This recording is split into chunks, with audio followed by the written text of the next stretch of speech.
the organization of human life, its systems of communication and systems of control are extended more and more and more in just the same way, for example, that by assimilating the minerals out of the soil and the rays out of the sunlight, a plant like a fern grows and grows and grows and extends its form. And in this way, its organization prevails. Now then, you see, if you take this task of what we call the conquest of nature, the task of making order victorious over chaos or randomness, if you take this seriously, you will look upon it as warfare. And you will firmly believe that the most urgent thing that there possibly can be is to make order prevail over randomness, to make good prevail over evil, to make life prevail over death.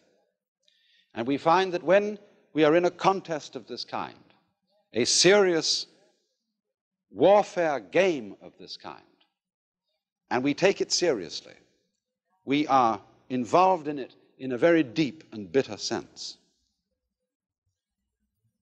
Now, the difference of Buddhism from science as a form of knowledge is that in Buddhism, it would be said that this view of things, this view of the task of life as making order triumph over disorder, leaves something out. You remember right at the beginning, I made some importance of a Sanskrit word which is fundamental in Buddhism, avidya. Avidya, which meant, means non, vidya, knowing. Non-knowing or ignorance, or better, ignorance. Ignorance, in other words, leaving something out of account. And I want to use a familiar illustration to show in what way we ignore. You see here a figure which is apparently, as you look at it, two faces in profile about to kiss each other. Now, if we draw back a little from those two faces, we can see on the white area in between them the form of a cup.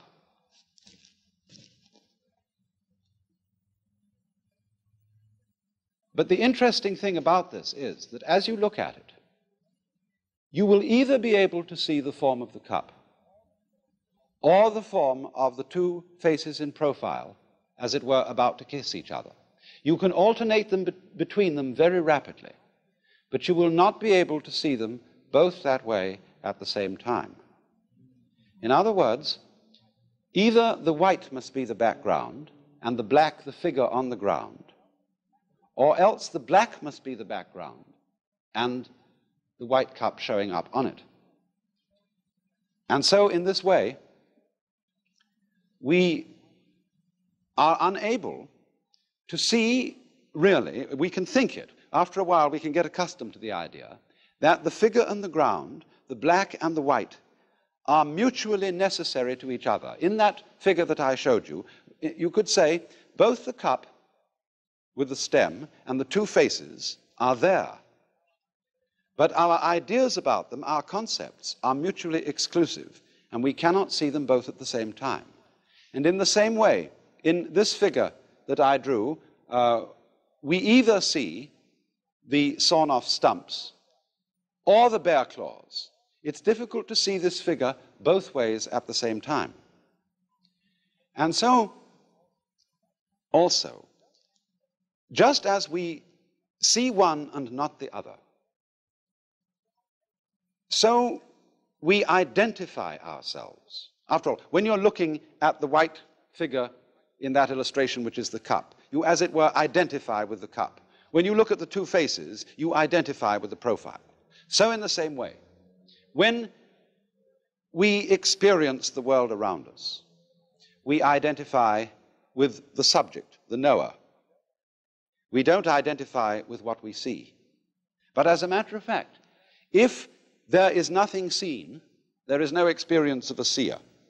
If there is no seer, there is no experience of anything seen. They both go together in the same way as the black and the white.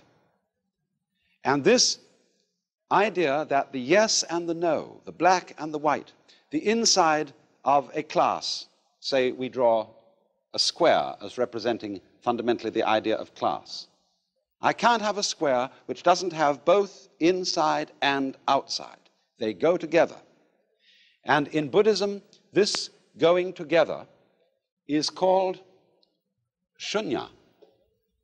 Although this is often translated void, it means that the inside of the square cannot exist, is void without the outside, the subject without the object, the black without the white.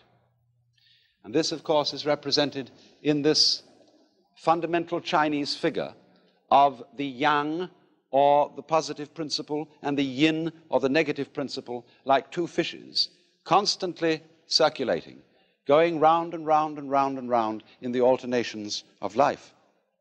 Now, the question is, are these two fishes involved in a fight? Is the white one eating up the black one, and the black one trying to eat up the white one? If that is the situation, then, of course, life is fundamentally nothing but a grim contest. If this one up here is the good fellow, and this one is the bad fellow, if this is order and this is chaos, then a fight goes on between them. And that's largely the way in which our technology has interpreted man's situation as against nature. This is man, the white, the good fellow. This is nature, the dark, the bad fellow. And the white one has got to eat him up. But what happens if the white fish succeeds in eating up the dark fish? The white fish disappears as well as the dark one, because the white one is only there in relation to the dark. So then, if these two fishes, as it were, wake up, if this one wakes up and this one wakes up, which is called awakening in Buddhism, they realize they're one. In other words, they go together. They're inseparable from each other. And this realization is that experience, which is called in Zen satori, or in Buddhism, bodhi, awakening. This sudden dawning on our consciousness that life is not really a contest to make yes triumph over no, to make the positive triumph over the negative. The two sides go together. And then one sees, in this strange way, that underlying all that is negative in the world, all that is in a way painful and evil, there is a kind of necessity to it. It goes with the good. It is necessary for the good. Disorder is necessary for the manifestation of order, just as you must have, say, a black background to show up a light figure. And then when one sees that, a profound transformation takes place in one's attitude to the world. That is to say, instead of looking upon life as a contest, it becomes a dance, it becomes a game.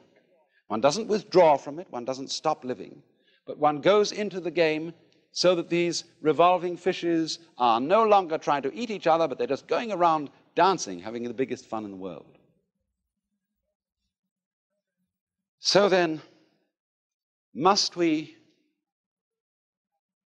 have fixed in our minds the idea that all the forms and patterns of nature are simply methods of attack or defense, that they're devices for camouflage, that they're simply lures for sexual attraction or other utilitarian purposes? Or can we see in them a dance, a joyous cosmology?